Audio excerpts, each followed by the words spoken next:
News Radio 700 WLW. Rock, this is a age-old kind of a question. Dating at work or not to date at work? Yes. And on one hand, I understand as a boss, you might not want that to happen. But on the other hand, how do you meet people? If you don't want to do the online thing, you're at work, there's interactions with people. It seems like a place that's better than a bar where I met my wife. So, people look to the workforce, the work environment to possibly find a mate. Well, it's a target-rich environment. I mean, well said. Let's just say let's put it this way. If both parties are single, it gets a little messy when, single Missy there, the sales lady, gets a little drunk at the Christmas party and you end up down in the parking garage. You know what I'm saying? Correct. And you go home and your wife's like, why do you smell funny? Too much to drink, honey. No idea. But what are the legalities involved here? Really, can a workplace say, you date on company, if you date somebody that works here, you're both fired? Because they certainly do that. I mean, our company more or less has a policy like that. But yeah, how legal is it? How does it stand up? That's an interesting question. Well, let's talk to our legal expert. He is a lawyer. He is a member of his own law firm. He is Javier Pérez. Javier, welcome back to the program. Thanks for having me. So, Javier, you heard us talking there. Let's start just with that. Is it legal for a company to say, you date each other, you're both out? The real question comes down to is that rule being applied evenly or fairly across the board? So an employer can prohibit workplace romances altogether, but they can't kind of pick and choose, which ones to tolerate and which ones not to. And that's the case with a lot of things, because it can affect the workplace environment as we all either know or can imagine. And that's kind of where the law comes down on at least that side of it. So how do they pick and choose? Because I feel like that's the part where people are going to say, wait a minute, you let, Bill and Nancy over there, they dated, they're fine. But when me and Renee over here wanted to date, you had a problem with it. How do you make the difference there? Right. Right. That's what I'm saying is you can't let the first couple and not the second. So if you want to prohibit workplace romances, it has to be across the board for everybody.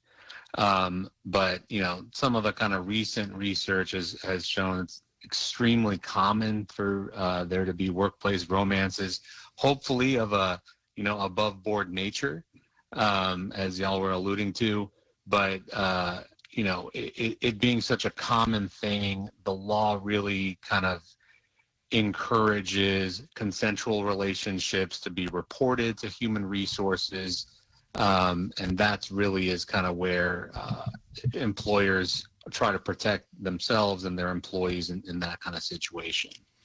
And that's talking about HR. Javier Pérez is our guest, and the rise of the importance of the HR department in every workplace is, to me, it's been phenomenal over the past, let's say, 20 years.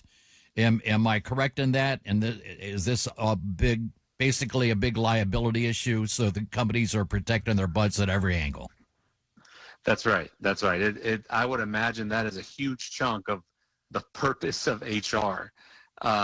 Even in just this scenario, it's an industry unto itself. Yeah, that's because I remember that you'd go to your whatever, in our case in radio, you'd go to your whoever, your immediate supervisor, and go, hey, this screwed up, and they would handle it. Now you got to go through a tribunal. Oh, God, yeah. Yeah, it's right. A whole series of this and that, and you got to talk, yeah. So, just in terms of, how often do people date in the workplace? Is it more now than it was? Is it less now than it was 10, 15, 20 years ago? What any data on that? Yeah, so just looking through this kind of recent report that came out, even among what y'all were saying as far as, somebody who is not single engaging in some kind of workplace romance, that's something like 40% reported in this survey that they had cheated on an existing partner with a colleague. But at the same time, you have folks that meet their spouse. 43%, as reported in the survey, had met their spouse at work. So, it really is the online dating thing, I understand is kind of been a popular option for folks, but where do we spend the bulk of our waking time? At work. And so it really is just kind of something we have to deal with as humans working together, is folks meeting each other and hitting it off. So, Javier, let me ask you this. Let's say that, okay, I'm a single guy, and there's a single woman that I work with, and we start developing a relationship. Should I self-report that?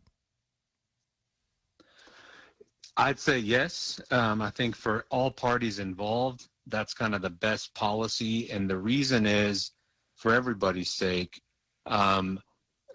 employers don't want a relationship between a subordinate and their supervisor.